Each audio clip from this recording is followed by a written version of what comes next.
আপনারা উত্তর পশ্চিমের ঘোড়াচুরের বংশধর, আমাদের সাথে আপনারা করেন। আপনারা তো উত্তর পশ্চিম থেকে এসছেন খেতে না পেয়ে। উনি কি জানেন যে দার্জিলিং এবং চিটাগং ইন্ডিয়া চেয়েছিল? ফলশ্রুতিতে ভারতের কংগ্রেস নেতারা রাজি ছিল ত্রিপুরা পুরো রাজ্যটা বাংলাদেশকে দিতে।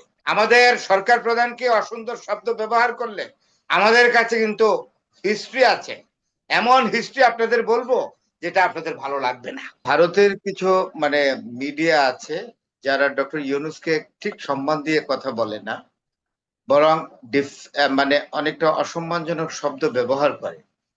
দেখুন, আমি এই প্রসঙ্গে একটি কথা বলি। ভারতের একজন বিখ্যাত রাজনীতিবিদ কংগ্রেস, এবং উনি ডিপ্লোম্যাট ছিলেন। উনি একসময় পাকিস্তানে ভারতের হাই কমিশনার ছিলেন, পরে পররাষ্ট্র প্রতিমন্ত্রী ছিলেন। ওনার নাম হলো